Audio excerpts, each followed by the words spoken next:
Audrey Hepburn in the bum. I really did not think you were going to add that part in. But of course, you're the editors. Whenever the devil harasses you thus, seek the company of men, or drink more, or joke and talk nonsense, or do some other merry thing. Sometimes we must drink more, sport, recreate ourselves, aye, and even sin a little to spite the devil, so that we leave him no place for troubling our consciences with trifles. We are conquered if we try too conscientiously not to sin at all. So when the devil says to you, "Do not drink," answer him, "I will drink and right freely, just because you tell me not to." Martin Luther.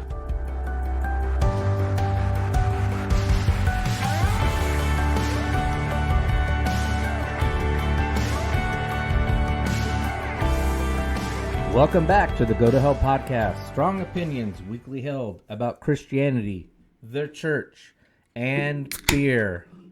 I'm your host, Tim Curley, and I am not joined by my co-host, Colton Pierce, this week. He's a new papa. I am joined by a friend of the show, Andy Flores. How are you doing, Andy? I am doing quite well. Happy to be here. Enjoying some beer. Hopefully some good conversation. And getting a chance to roast Colton in his absence. What are we drinking this week? Sitting here drinking beer, talking guys. We are drinking the No Vacancy by Firestone, West Coast IPA, 6.5 ABV. Collaboration with Alvarado Street Brewery. Well, Alvarado's quite a nice little microbrewery, so I am not sure, though. I've had a taste.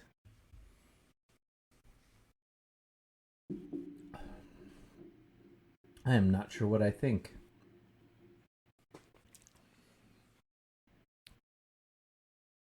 It's interesting. It's not... It's definitely West Coast, but... There's a different... There's like a... It's a little more fruity than what I would expect. Yeah, it's a strange fruity flavor on the front and then quite bitter on the back. Yeah. I don't mind the bitter. I just cannot place what in the world is on the front. Whenever we can't figure it out, I think Colton always says stone fruit or something like that.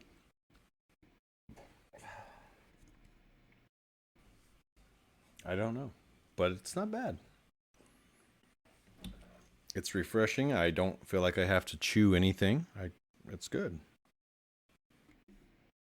2023 Invitational Beer Festival collaboration with Alvarado. So they did it for a beer festival. Yeah, it doesn't say at all what. The can reminds me of a scene that has passed me on the side of a VW bus on the freeway. It's kind of Simpson-esque, but there's animals. Well, there's the lion and the bear. Yeah. Okay, some giant pineapples growing in there, so I'm guessing. Yeah, I guess it doesn't say what kind of hops they used. It doesn't give any kind of flavor profile from the brewmaster. So I guess we're just to assume it's tropical flavor notes. That would be safe. Okay, I like it though. You know what? Now I feel like now that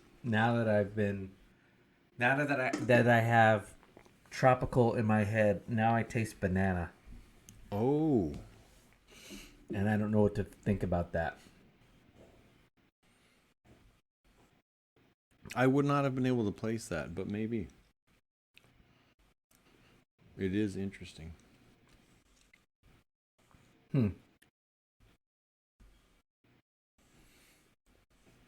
I would guess because of that sweetness on the front, I would have guessed it to be a higher ABV than 6. It's only 6? 6.5. 6.5. I would have put it at like a 7.1 or something, just because you know how you get those especially the doubles and it's like, yeah, that tastes like alcohol. That tastes Yeah. like sugar, and it kind of reminded me of that, but not as punchy in the face as a lot of those are. So if you hear odd noises from either one of us, it's because we have Monday Night Football going on as we record tonight. There's 2 games going on. The Cleveland Blands are playing the Pittsburgh Bunglers. And then the New Orleans Aints are playing, I don't have a term for the Panthers, the Antlers, I don't know. But so far it's a stinky putrid football. They're only now getting out of the baseball score range. Mm-hmm. We're in the second half of one game. It's well into the second quarter of another. So, all right. So we're bearing. Yes, we said it at the top. Colton's a proud new daddy of Yes. Reese Faye Pierce. Had the baby a couple days ago. Mom and baby are already at home, healthy. So I don't know how long Colton's going to be out with his new responsibilities. He's still got brand new school he's teaching at and a water polo team in the middle of the season. So he's going to be quite busy. I'm going to do my best to record. We'll reiterate this at the end of the podcast. Please expect, if you're a faithful listener of this, you might seeing us transition to more every other week and not every week, just because of the busy schedule, and I can't lean on Andy or other people to help fill in all the time. So we're going to do our best. But so tonight, do we want to give Colton some father advice?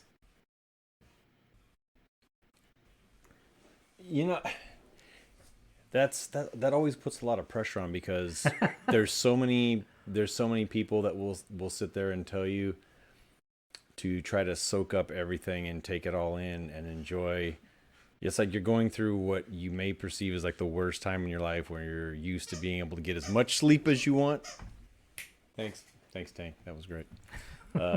Your fatherhood is many things, but one of the things it is a death to your former life, and which is fine, because you that's one of the things that children do, is make you look at the world differently and Prioritize. Prioritize. That's what I was going to say. Prioritize other things, and rightfully so, and that's how we should be. But it is a little bit of mourning, where your previous carefree life of going on road trips and all these kind of things that you used to do, that changes. You have responsibilities at home. The wife needs help. The kids need, I think, both parents there most of the time, and so I'm not going to tell him to enjoy all that stuff. It's hard to do that, but I would say just do your best through that process, and when you emerge at the end, your kids will want to be friends with you, and they'll enjoy your company, and that's kind of how you want it to be. You want to be able to be proud of the people that they become, but you also want to have a good friend relationship with your sons and daughters. It's kind of priceless when you have that. As you were saying that, it occurred to me, I think my advice, I think we've talked about it on the show before. I didn't have children of my own. My wife had 3 kids, and I made a conscious decision to not have kids. So for reasons maybe I'll get into on an episode, well, maybe we'll have her on and we can talk about it. But I decided to make those kids my kids and not have kids with Danica. So I didn't have the experience of birth and a child that was from the fruit of my own loins and all that kind of thing. So I don't have that direct experience. I will say, because you were talking, what you were saying made me think. We kind of had fun with Colton when he first announced he was having a baby, and he was quite daft at acting as if nothing was going to change, and all of us were as politely as possible or rudely behind his back saying he's a moron, everything's going to change. And as you said, that's probably that's difficult for a lot of people. I think, unfortunately, that's why a lot of people his age are choosing not to have children, because they're hanging on to the good life that they think that they have. And so I can see how this transition is going to be difficult for Colton, because none of his friends in his age, his immediate peer group of 4 or 5 other guys, have children. 2 of his friends are married, but they don't have children. One's recently married. One, I think, has been married for a little while. And then his other friends are single. So he's basically the first one pulling the Band-Aid off, and I'm sure that was going to make him feel a little bit left out or guilty, because he's in some ways blowing the band up, although our friend Nolan moved, and that kind of started the whole thing as well. He moved to Texas. So my point is, I would always be the one who dove in first and had shifting priorities, rather than be the one too late realize time wasted because they were holding on to the current situation, and realizing if I would have rather had more time, or gotten started sooner with this new life, than be the last one hanging on, going like, hey guys, you're bringing up the band. It's kind of like that amazing scene in Good Will Hunting where Will's telling the Ben Affleck character, I'm just going to stay here. I'm not going to take any jobs. I'm going to work construction, and our kids are going to play Little League together. And Ben Affleck looks at him and says, you do that, I'm going to beat the shit out of you. Well, why? Because you got stuff none of us have. And if you waste all that just because you want to hang out and get hammered on the weekends, you're an idiot. So I think in the long run, and Colton's a smart enough, deep enough cat, he'll figure it out, and I'm sure he's already enjoying fatherhood. I've only been able to text him. I haven't called him. Part of that's just because I haven't wanted to intrude. And he's got, I'm sure, I think his parents were talking about coming down and helping out. I know between his parents and Audrey's, they've got lots of help, and so we will connect and find out about fatherhood when it's appropriate. I did see pictures. Danica showed me pictures of them on Facebook, and there's a great shot of him holding baby Reese, and he's got the biggest smile on his face. So, and he's great with the high school kids that he teaches and coaches, and he's always a teacher who is more concerned about how his kids are doing than what kind of grades they are, and I'm sure that's going to translate over to being a father. So, cheers to you, Colton. Cheers.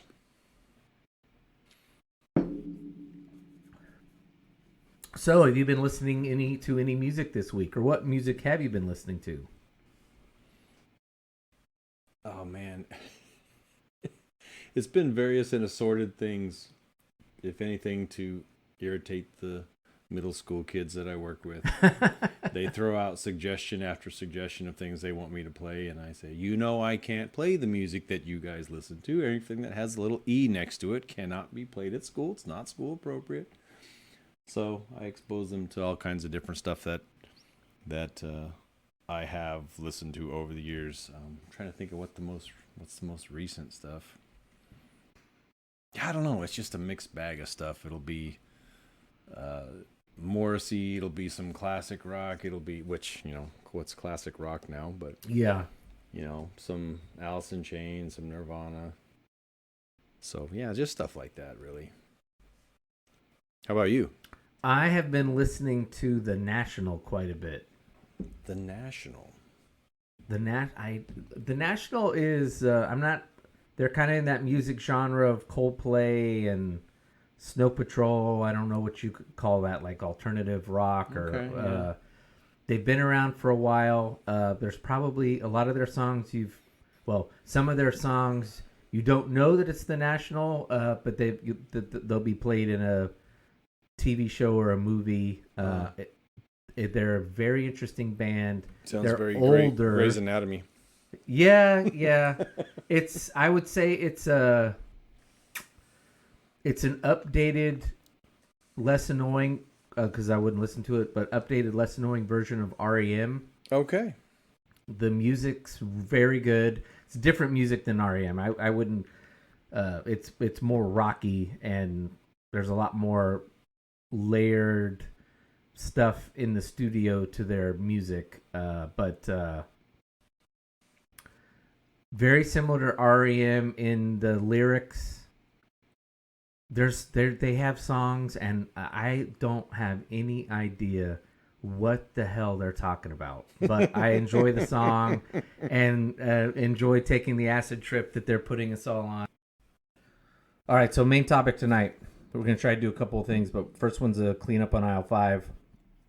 We're going to do a cleanup on the whole Satan, demons episode. So Andy, you and I were talking on Saturday at our cigar club that of kind of what you thought you heard we were saying, and so I want to delve into that because I think we did say things that we didn't necessarily intend, or we just weren't clear enough. And so if you heard something different, it's not your fault, it's our fault. So, and I want to say before we get into the discussion that this is why we want to have listeners tune in, send us comments, send us emails, hit us up on Twitter and Instagram, wherever, and call it, raise questions, criticize us, because Colton and I aren't standing here at the microphone from some position of authority. We're just two guys talking, and a lot of times we're having conversations where we're thinking out loud. We haven't necessarily completely fleshed out our arguments. We've admitted on the show, we're still kind of working through how our faith is evolving as we kind of get away from our childhood faith and what we grew up in, and as the church itself seems to be evolving. So definitely send those comments and questions in to call us out so we can say, yeah, if that's what we said, that's not what we meant. So Andy, what was it you heard us say in the Satan commercial? I think part of it was episode. Yeah. I think part of it was that you guys it seemed like you started flushing out the fact that there's no way that you believe that the devil is on the same level as far as power and he's not God's equal, basically. But then as the episode went on, it kind of seemed like there was a little bit of questioning as to even his existence, and that basically the things that torment us are mainly demons that are just let loose upon the earth to run amok and all that kind of a thing. So it kind of seemed like that is what you guys were saying. I think it started off that you were pointing out almost like, well, if there is a devil, he's not on the same level of that God is, and all those kind of things. So that was kind of the first part of it that I wasn't quite sure about. What's your response to that? So I know, so I thought about it later after we talked on Saturday, and I know either how we let the discussion come off the rails, or we weren't clear enough. I know where it seemed we were downplaying satanic forces, shall we say, demonic forces that exist. And that's when we were poking fun at and just flat out disagreeing with this strain of Christianity that blames all of the things that go on in our life as, well, that's no. It's even more sinister than that. Even though I say sinister, although the people who do this are good Christ-fearing people, but it's this notion that I sin because it's that they go through, it's this Christian view of the whole world is the Garden of Eden, and there's this snake constantly tempting me, and when I sin, it's because I gave in to Satan and he tempted me. And a lot of times it comes across as you're blaming him, and instead of just saying, no, you're human, you're a flawed person, and even though you're a believer, you're still failing. And oftentimes, having known a lot of people who do at least speak in those terms, if they don't actually mean it, it does come across as not taking full responsibility for what they've done. And I think that's what we're poking fun at. Okay. Or flat out criticizing and saying that's not biblical. Now, certainly Jesus talks about, in the 4 Gospels, Jesus is tempted and all that's talked about. But, yeah, I think there's just a lot of the modern theology we're going through. There's a lot of junk, and that's one of those. And that comes out of I don't know when that started, but it seems kind of part of the whole Assemblies of God. It's just part of the part of the Christianity that is more spiritual. It's both spiritual in terms of speaking in tongues and being more in tune spiritually as a believer, but then also it's I think there's a term for it of it's conflict theology, and it's this belief that the kingdom of God is always in this huge battle, like a Marvel movie or comic book with the forces of evil, Sure. and that we're in the middle of that. Even little old church lady is in the middle of that, and so when she's having issues, it's because of that. I like how you said that, because I think everything from I'm not getting the parking space I want, I'm not getting the promotion at work, and I think part of what you're saying is that we try to ascribe way too much credit to the devil because things aren't working out the way we think they should work out.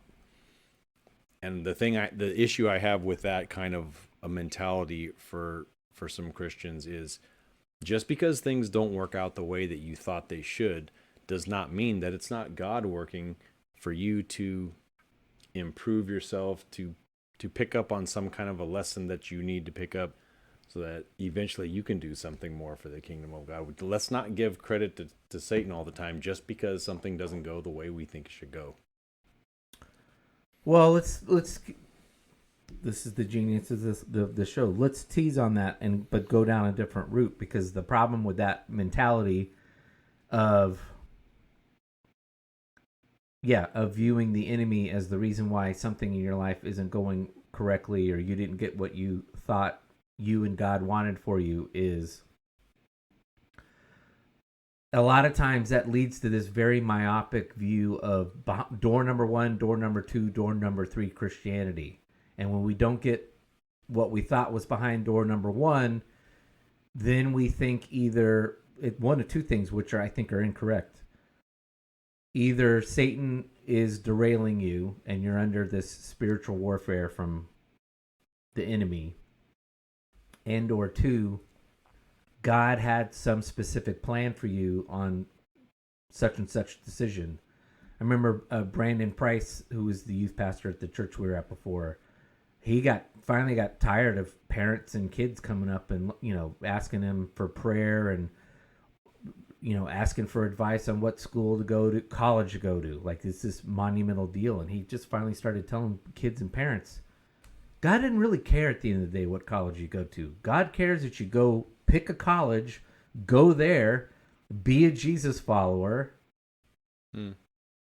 and live like Jesus wants you to live, and be a good example and all that kind of stuff. But he didn't really care if you go to Texas A&M or Davis or whatever. If you want to study that, just pick some place and go.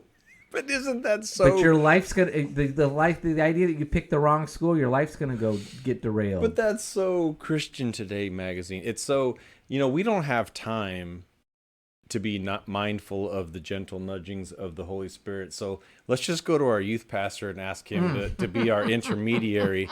And can you please tell us what university we should attend, because we don't have the time. He should have told him to say 5 Hail Marys and come up with some couple of Our Fathers. Say the words prayer 5 times. Yeah. Well, I mean, take communion 3 nights in a row. And he probably went. What probably really burned him up is he did that dutifully the first time, and then it's like, it didn't work out. She's coming back home. What? You should have prayed harder, Pastor Brandon. He's like, exactly. Yeah, okay. Well, there was a book. I think we still have it somewhere. It was very rudely, very bluntly called like 10 Stupid Things Christians Believe. By Ray. Can't remember Ray's last name. He runs a really big mega church down in North San Diego County, like La Jolla. And one of them was this idea that, God's got a plan for you for everything. Like he'd point, the parking spot was one that he used. The other one that he used that I thought was really devastating was this idea of a plan for who you're supposed to marry. Because I even think he had like a graph to show it. What? Well, he pointed out, like, let's say Lisa thinks it's God's plan for her to marry Rob. Under this scenario that God's got this plan for everybody to marry the right person, right?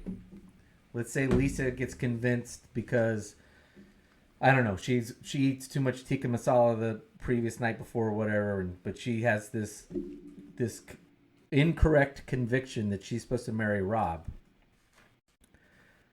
But she's not. She's supposed to marry Luke. But she marries Rob. The problem is Rob was supposed to be married to Jennifer. Now Jennifer can't marry who God intended for her. So now it creates this chain reaction where nobody gets to marry who they're supposed to marry just because free will. Just because what's her name picked the wrong person and didn't listen to God.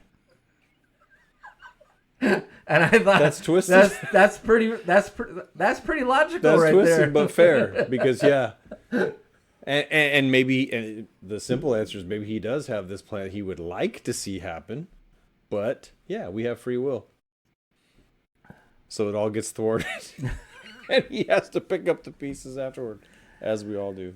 So. So 10 years later, an angel comes to Lisa and says, Lisa, none of this is your problem. It's because your friend Jane married who you were supposed to be betrothed to. So this is why the good book says sometimes we're tested. You're being tested. And this is why it says no divorce, because you can't get out of it. All right, so that was number one. So number two, or was it another one? It sounded like you had another issue from the Satan. I think that was probably the biggest one, because I remember thinking they are saying that there is no Satan, that the demons are just running amok. I'm like, what about Matthew chapter 4? And that was the comment you made in the podcast app Podbean, which actually hosts our website and then distributes it to probably where most of you listen to it. Yeah, so you made the comment of it sounded like we implied that demons just kind of run amok and there's nobody in charge. And that Satan's not the king of the demons. Yeah, and as I reflected on it later, I think really what you guys were saying is that some people, because of that whole Marvel analogy, that some people place Satan almost on an equal standing with God, and it's just and somehow human beings are going to be the ones that be able to turn the tide for God. It's like, so I kind of got that, like, okay, they're just saying no, he's not on the same plane. But I remember at certain points in the podcast, I thought you guys were maybe saying that really there isn't a Satan. There's no need for a Satan. There's just demons running amok. Okay, so I think what we were talking about earlier in early part of the episode, we were trying to lay out what I was trying to do. I know in particular was we have this firm idea of who Satan is, and we have this idea that Satan is used in this Satan is uniformly described from Genesis to Revelation, and the Bible scholarship on that is clear. That is not the case. Jesus is probably the one who most clearly discusses the fact that there is this opposing force to God. The Old Testament is much more ambiguous, and in like, I think, I don't, if I'm regurgitating what was talked about in 2 weeks before, I apologize, but I do. It's probably good to repeat it. So, like in Job, the word that is used for Satan is best described as the accuser. Mm-hmm. But a lot of scholarship looks at Job and doesn't look as if like Satan's come up from the underworld, from hell, and shown up up in heaven,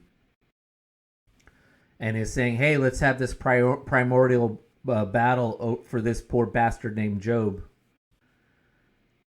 A lot of the scholarship says that Satan's actually, like, he's part of this celestial group of advisors or demigods that serve under God, and he's there. I mean, he's residing wherever God's residing, and he just then decides to call God up and, challenge God. He does challenge God. So there's that very Greek model of that's the thing. A lot of modern scholarship is pointing out that a lot of the stuff that we think particularly in the Old Testament, is just some Hebrew view of the world, is actually being influenced, if it's the books being written at the time where the Israelites, the Hebrews, are in captivity in Babylon. A lot, they're drawing stuff from Babylonian religion, and if you hear me say this and it offends you, I'm not meaning to say that this discredits our faith. I just think we need to be honest, particularly because my view of the Old Testament is people are trying to struggle with who God is, and he's not fully revealed until Jesus comes along. And then we kind of reverse engineer what God's trying to tell people in the Old Testament to say, no, this is really what I want. There's aspects of the Bible that people point out draws from Zoroastrianism, which is older than Islam. It's older than Islam. It's, I think, older than Jesus. I don't know if it's older even than what we would call Judaism, but it might be. But again, that's not to say that it's the supreme religion and everyone else is just stealing from it. Again, I think the people who are writing the Old Testament or the Hebrew Bible are they're in a rather small, yes, for them it's a long travel, but they're in a rather small geographical area where they've got lots of cultures that are all grasping with who God is, and a lot of them kind of have similar views of God. There's a very powerful, someone's written a book about it. I want to get the book and read it. But there's a very powerful book that says that even that Judaism, again, I keep using Judaism, but because that's our modern term, Jews, including at the time of Jesus and at the time of the early church, we have this view that Jews in the Old Testament and that Jews and Christians in the New Testament had this worldview that there was one God and one God only. And then everyone else lived in a pantheon view of the world. And there's a guy who's written a book based on a lot of scholarship that says, no, even Jews even lived within, and early Christians in the New Testament, and he, I think, points to a lot of the writing of Paul in particular. They accept this pantheon view of the world. They're just arguing what everybody else is arguing, that their God is the premier God, the supreme God, and that the other gods of these other religions and peoples, they're basically supposed to be following what God wants, and they're not. But they also have a God in charge of their people. And I think there's a specific verse it's not in the New Testament. I think it's in the Old Testament that speaks of that, of how it might have been at the time of the flood. I need to find this and speak more about this on the podcast on another episode. But yeah, that there's this moment that's talked about, and it's at that moment. Then I think it's at the time where he separates at Babel, and everyone's, not only their languages separated, but God's now going to cease being the one God of everybody. He's now going to break everyone up into different cultures with languages, because that's essentially, we read that as languages. He's now creating it's if the Old Testament up to that point is a fairly accurate view of the world, and I don't know that it is, but let's just say that it is.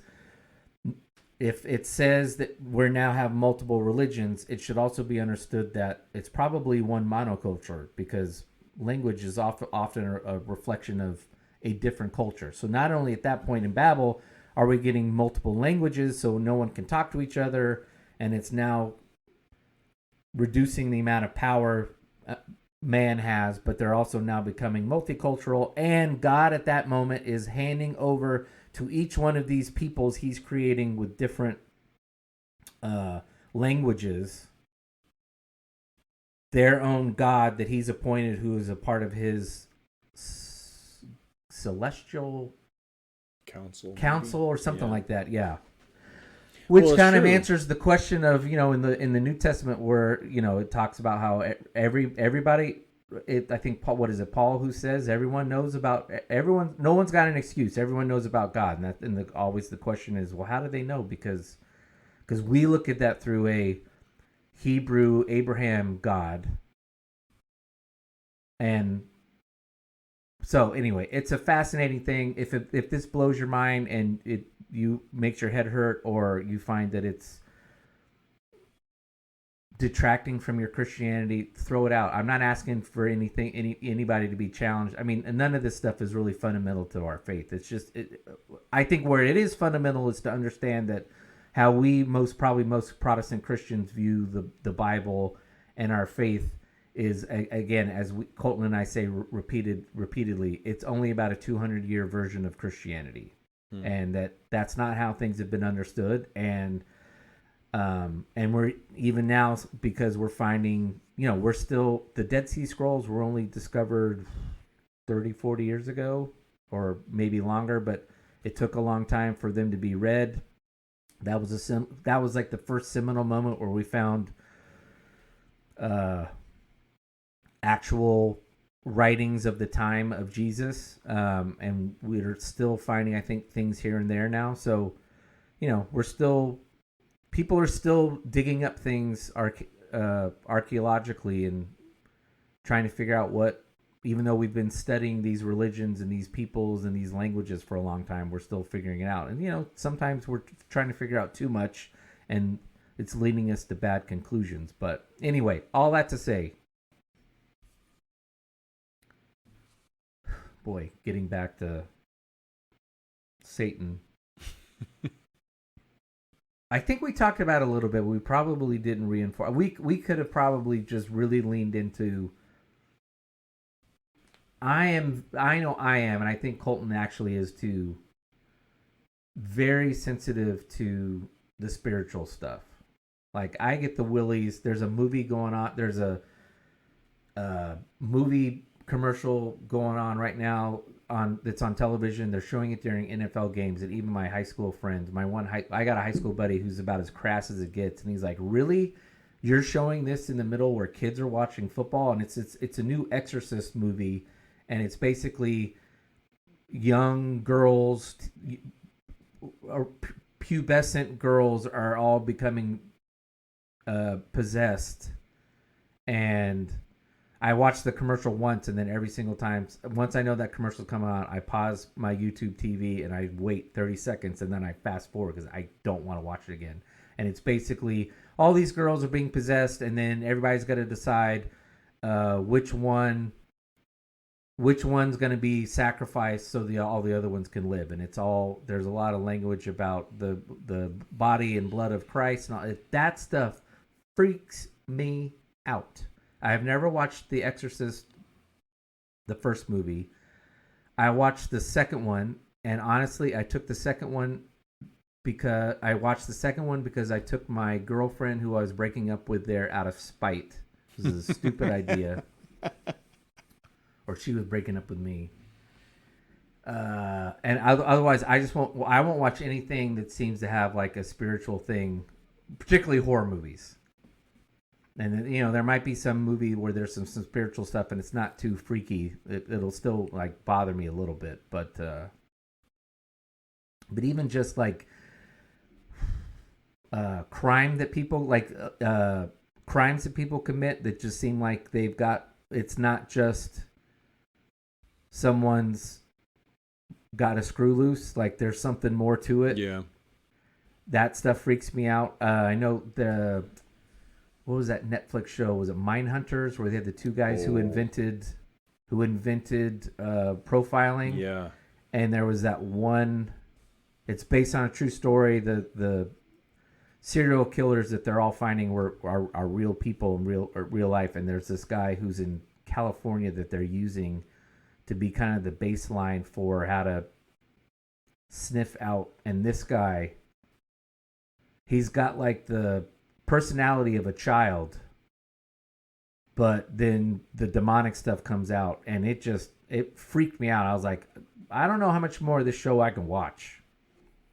So if anything, in a lot of ways I'm overly sensitive to it, but overly sensitive means I suggest that I think I shouldn't be. I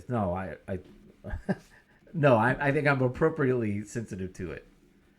Given the cerebral nature of most of yours and Colton's conversations, I find it interesting that you guys, or you anyway, let's say, and I say this not to say that I don't agree with what you're saying, because I'm very much that way too, but why, if we have such a rational view of our decision to follow Christ and all these kind of things, why are things like that so upsetting when logically we've already made that decision? I think it's just upsetting that it exists in the world. It's not the upsetting. fact that it does. Yeah, it's not upsetting where I think it's like an attack on that I'm susceptible to it or something. I mean, we can get a whole discussion about how one of the reasons why we watch this, Americans like watching this shit, and a lot of us aren't, including myself, a lot of us are more cerebral. Well, the reason why we are in some ways susceptible to it, but we also take it lightly, is because we are a enlightened, rational society. But a good chunk of the world still is not. Yes. And don't take that, if you're listening to this, to mean that they are less than us culturally, but they're just not, I would even say we have this view of Asia that it is Western in its culture. It is not. It is Western in how it dresses. It is Western in how it maybe listens to music that is a derivative of modern Western music. It is Western culturally in a pop culture sense. But Japan, one of the reasons why we get so befuddled by people in Asia is they don't think like like Westerners do. They think much long term. Their cultures are still differently. Yes, they have adopted Western pop culture, but they still think of the world differently. Now, I don't know. I wouldn't know how to describe how they are spiritually. So yes, in the Southern Hemisphere, in Africa and South America, they too are not either. They are either somewhat Western. They are probably Western. They are Western in how they govern themselves. A lot of the like modern practices there are Western, but they are much less enlightenment in how they view the world. I know this from being in Africa a couple times. They absolutely, you would think of yourself as being under attack, spiritual warfare from spiritual forces. And you say, well, why don't you call them stupid? there might be a silliness to it, but it also might be that that's where the spiritual forces reside, which is in the third world, because we poo-poo those things. I don't know. I don't know the answer to that. Or it just might be whether we're deluding ourselves. Possibly. We have a mutual friend from our old church, and he was on a mission down in Brazil, and he tells this story freely, so I'm not sharing anything that's a secret. While he was there was an old lady who I think was an astrologer. And he, if I remember correctly, he and another group of his friends, they went to go talk to her. And she was, if I remember right, she was like 5 foot, very overweight. As soon as they started talking about Jesus, this lady transformed. Like her nails like grew in seconds to really long nails. They were driving. They were either in multiple cars. One of their cars or the car they were in was a VW Bug. And they decided it was time to hightail it out of there because of the demonic temper tantrum she was throwing. And she leapt from the back of that. So they started driving away from her hut. She leapt to where, like many feet from behind the Bug to in front of them in order to confront them. So, and this is somebody who's telling the story who I wouldn't have thought, who's probably like me, is very cerebral in his faith. And so for him to tell that story and just be like, yeah, I've seen crazy stuff. But, you know, again, that's the kind of stuff I would expect in Brazil. Wow. So what do you think? I mean, comparing, you know, some of the cultures that you're talking about with Asian and even some of the things in Africa, I think in a lot of cases, they are geared to not view themselves as the center of their own universe. They're in the Asian cultures, and even in African too, the reverence for ancestors and things like that. The things that you do reflect on your family, so be mindful of how you're conducting yourself. I think that fits in well with the model of Christianity: put others before yourself. In those cases, it's, you know, their own family and their own ancestors. So I can see, you know, parallels in that. But with the Catholic background, you kind of get a little more exposure to those kind of things, and you see like the Hollywood version of, you know, like the impotent priest against some kind of demon he's trying to fight against, and he holds the crucifix up and the demon makes it burst into flames and those kind of things. In those kind of instances, you know, you think, okay, do you have like a real believer of Christ there, this priest, or is he like a child molester priest and he gets what he deserves when the demon causes him, you know, to burst into flames? So it's a good question. I don't, those kind of things, the feelings you get and all that can be scary at times, but keeping in mind that regardless of what those kind of things, what's going on, they're impotent. They have no power against the blood of Christ. They're not going to be able to hurt you. When you have a strong faith, when you have had experiences in your life where you know, I get through this and there's nothing that's going to happen. Nothing that you're going to be able to do is going to be able to, you know, harm me or hurt me. And so, yeah, I mean, do those things exist in our day and age in the United States? Yeah, I think they do sometimes. I agree that we don't see them as readily as probably some of the people in the third world do, because you hear those kind of stories from Mexico, from Brazil, from Latin America. And when you have eyewitness accounts like the one you mentioned, I mean, how do you downplay that? How do you you can't really just brush that aside. There's things that happens. If we put ourselves in those situations, you will see those kind of things going on, and you will have visual confirmation. And the weird thing is, in our day and age, I'll describe to you an experience I had where the way that it seems to happen to us, to like modern Christians in the United States, is an experience I had where you feel like an oppressive feeling before. And it happens in such a way that it's really hard to put your finger on. Was what I was happening real? What I experienced, was that real, or was that just that fog between being asleep and then waking up, where you feel like just a weight on you or something like that? And it happens, early in the morning. It's when people typically describe it, because it's really hard to define. Was that real that I was feeling that? But just an oppressive feeling that can come over you. And again, I think it happens in a way that we can always discount it if we really want to say, that wasn't real. But just remember, those kind of things don't have power over us. So do we still experience things? Not to the degree that people in other, say the third world do, but I think it still can happen. I have a story from my childhood that it just occurred to me. I think it was 79. My parents took a trip. They went to Taiwan. I think they went to China. They definitely went to South Korea and Taiwan. And while they were there, they bought this statue of basically it was like Indian Gandalf.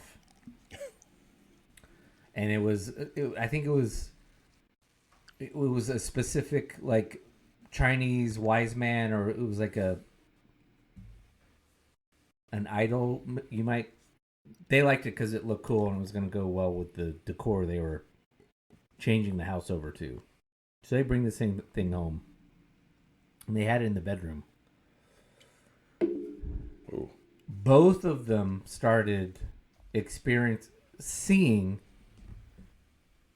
a presence in the room at night. And one of them finally connected that thing to what they were seeing and promptly threw it away and never saw that creature again. And my parents are not prone to wild, crazy stuff, but they were adamant that they were seeing the same thing. Like they independently described this thing that was in the room. So even though we sound very academic, again, there is very much a side to me that understands and takes seriously. If my kids, when they were younger, brought a Ouija board in the house, that thing would have been burned. I would have set fire to that thing. I wouldn't have just thrown it away. I would have set fire to that thing in the front yard. I think Ouija boards. Agreed. That was not something that would have been Danica tolerated. has a story about her messing with one when she was in high school, and she said she doesn't like telling the story again. I don't blame her. Those things. And I think that's kind of the issue, regardless of how intuitive we are, how cerebral we like to consider ourselves. You get on a different plateau when you invite certain things in. Yeah. Because you can have accepted Christ, you can do, kind of go through the motions in your faith, but it's when you actually cross the line and invite things, that's where we have a problem. And to that story, and it got to the point where my dad would even say things like that, like if we were on a job site doing some stuff, and if somebody left a tool behind, he would say, nope, just leave it there, because you don't know what's attached. You don't know what's attached. You don't know what's attached to that, the kind of person that it is, or anything. Just leave it there. Wow. Yeah. It made an impression. I still don't to this day. It's like, wow, I never thought about that. I have a really nice roofing hammer out in the garage that a roofer left. Maybe I should get rid of it. It's like really expensive. This also reminds me, there's a podcast called PBD Podcast, Patrick Bet David, and he had about 2-3 years ago, he had one of the Catholic Church's exorcists on. And this guy was not only telling stories, but had audio from an exorcism he performed in Germany. And Danica couldn't have been more interested in listening to this thing. She had it on in the car. And we've been in the car about 20 minutes, and then they started playing the audio of this guy talking to the German kid, who I think they determined had like 15 demons living in him by the time they were done. But they were recording, like, they had like a microphone, one of those fiber optic microphones, like, poked through the door, the keyhole of the room, because anytime they tried to record in the room, the demon, the main demon would flip out, I think what the story was. Anyway, they started playing audio of this guy interacting with the demonic force, and I got about 10 seconds in and said, that's it, I can't listen to this anymore. And she understood. She goes, you can't. I said, no, this is unpleasant to me. I don't want to hear this. And it was very, I don't know if it's a positive or a negative. I will give it to John Frankenheim, I think was his name, who did the first Exorcist. It was all very similar sounding to that. Well, that's unsettling for sure.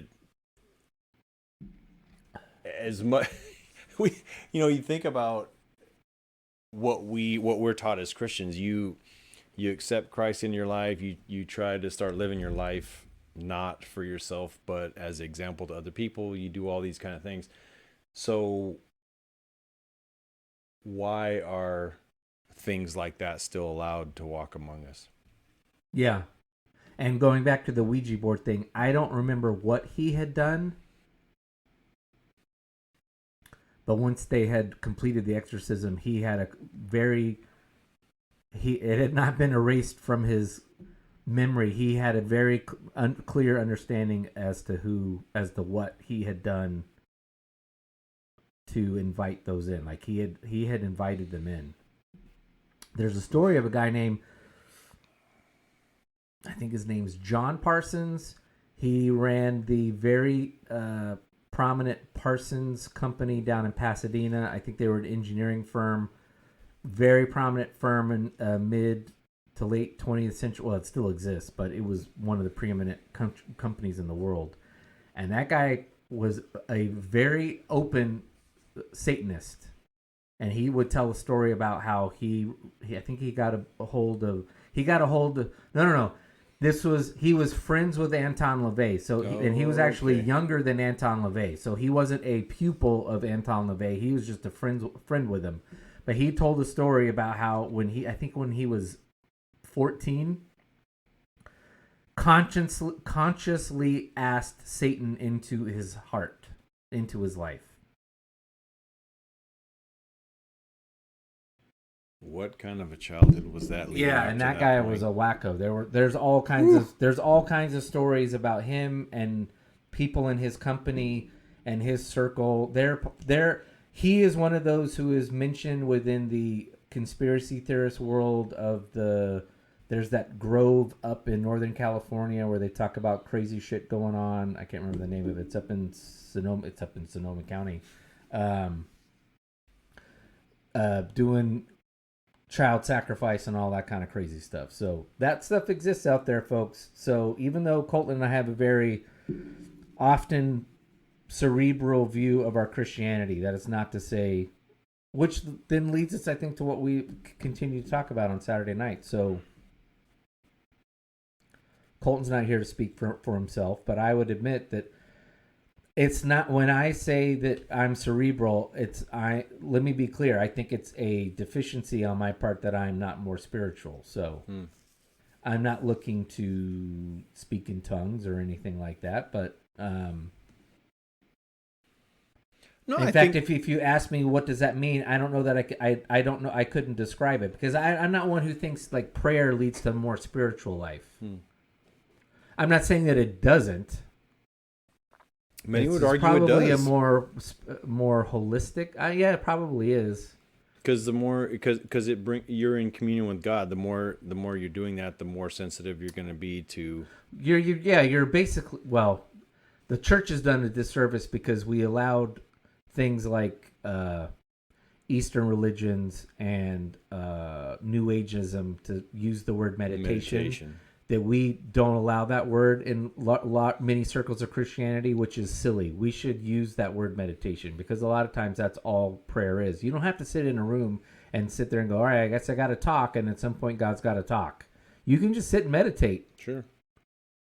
I think that a lot of times prayer is just clearing the air of the noise.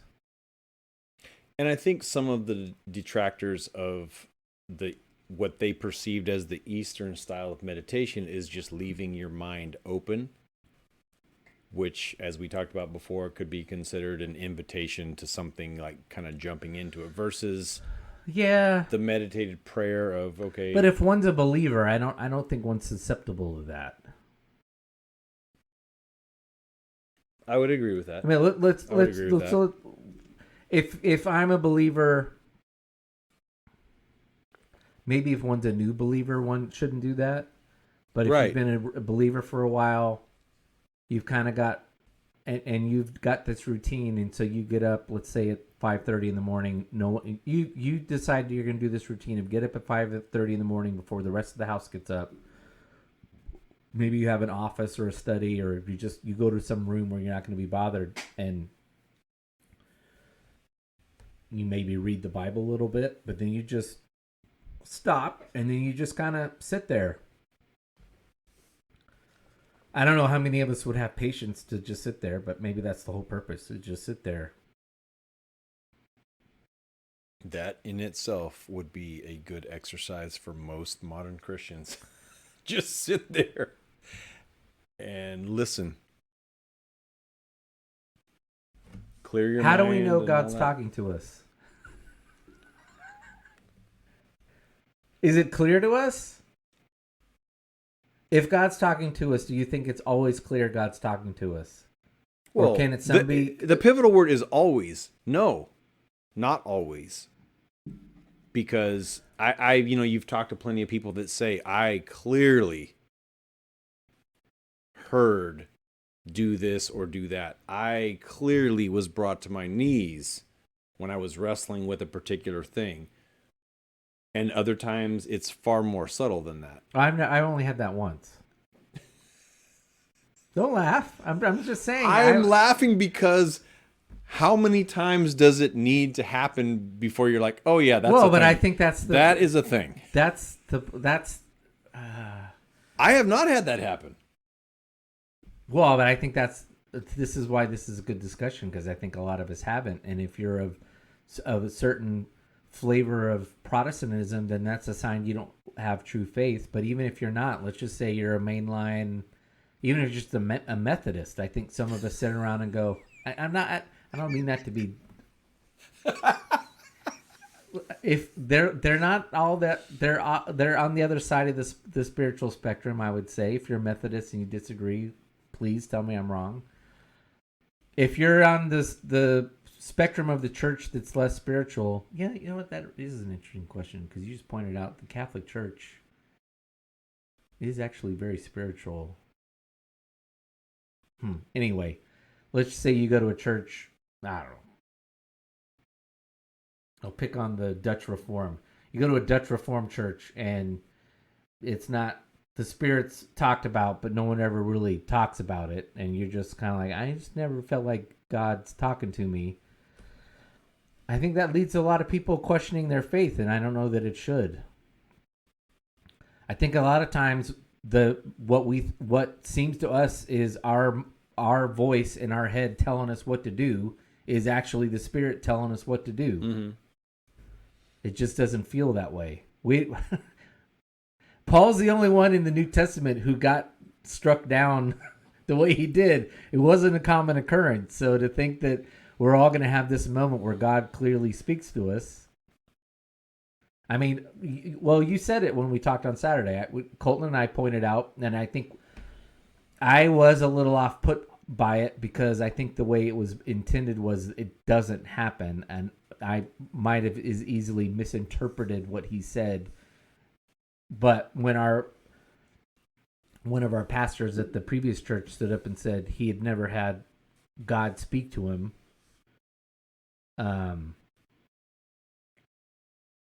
you know, I think that makes a lot of people feel better. Again, if you take it as God doesn't, if his point was God doesn't speak to people that way, well, that's nonsense. But of course, it's also nonsense that I would, with all due respect to my Assemblies of God and Pentecostal friends, that we're all running around speaking in tongues and all that. I'm sorry, it's a bunch of hooey. Who in the room is interpreting for everybody? That is the scripture. So, and again, I'm not telling you guys are Christian or not Christians and you're actually demon possessed, but there's something else going on. But anyway, even let's just take the fact that it is real. A lot of you believe that those who don't speak in tongues aren't true believers. That's just not the case. That is just absolutely ridiculous. I've thought that many times. You go to some of these things and you've got horns blowing and dancing in the aisles and people speaking in tongues and all that kind of thing. And it's like, okay, we really need people with the gift of interpreting so we can, like, yeah, that guy's just a nut job. No, he's... Well, I think it says in the New Testament that in order for it to qualify as speaking in tongues, there's got to be someone who can interpret. Otherwise, it's not. Yeah. It's not genuine. And again, I don't mean to imply if you've been in a church or, God forbid, you've actually spoken in tongues. I'm not saying you're not a believer. I just, there's a very simple explanation for that. A lot of it, particularly if you watch it, like there's some videos online that are really... They're sorry, folks. They're comical. I mean, I have fun. They're funny. I'm having fun. Yes, at you and with you. But a lot of it just looks like social contagion.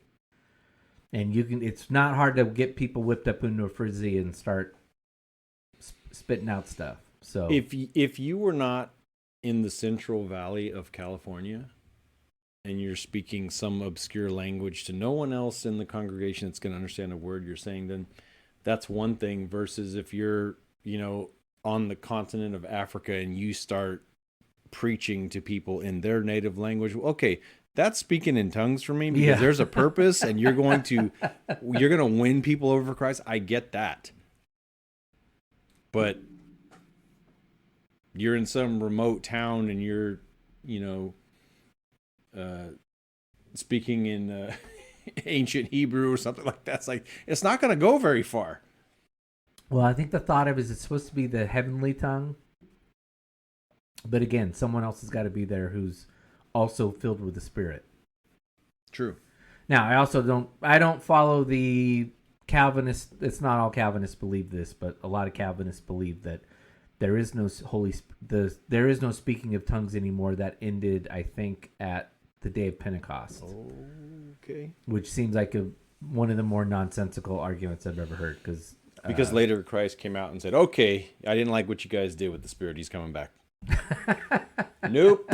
Coming back with us. I don't understand why, if speaking in tongues ended on the day of Pentecost, why Paul is then talking about some of us have the gift of speaking in tongues. So unless you think...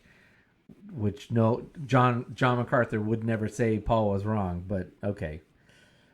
I'm sure there's some complicated math to square that equation. Anything else? We never even introduced the second beer. Oh, we cracked. The second beer. That's right. Big Sexy Brewing. I have never heard of, or I don't think I've ever heard or seen this one. This is, we got to say it like Fat Bastard. Was it Fat Bastard from Big Sexy Brewing Company? Sexy Brewing Company. Bring sexy back. It's a West Coast India Pale Ale, 7.2 alcoholic volume. It's a high quality West big, Coast sexy. India Pale Ale that was designed to bring some fun back to craft beer. You know what? I think we sound more like Robert Carlyle from Train Spotting. we sound like the guy who's going to start fights in Train Spotting. Well, in all fairness, it is 7.2, and we've already... Tasting notes, a light body with bold flavors, citrus, pine, and tropical fruits. You gotta say fruits. Fruits. I've got to go to school. Where is this place from? I couldn't even find where the brewery is. I was scanning the can. I apologize. Big Sexy. Sacramento. Sacramento. All right. The you know den what? of the devil himself. Sorry. Changed my accents there. So I dabble in artificial intelligence generated voices. So I'm going to do my best to get Sean Connery to read this label. It's Big Sexy Brewing Company. It's a big bringing sexy back is a high quality West Coast India Pale Ale. You were named after the dog. It's a terrible Sean Connery. I can do much better than It's that. all right. I'm gay. Audrey Hepburn. Audrey Hepburn in the bum. I really did not think you were going to add that part in. But of course, you're the editor, so. Are you kidding? That'll start the whole episode. I'll play that before I play the music in the intro. Okay. Let's see. We're an hour and 15 in. Was there anything else? Any grievances? Nothing that won't be thought of later and saved for another episode. All right. Well, we thank you for listening to this episode of the Go to Hell podcast. Strong opinions, weekly held. Please subscribe, rate, and review on Apple or whatever podcast app of choice. We are on YouTube now as well. Send us your comments on our email. It's all in the show notes. Just find it. And If you did not like that Sean Connery impersonation... if you didn't like that Sean Connery impersonation or that Robert Carlyle impersonation, you can go to hell.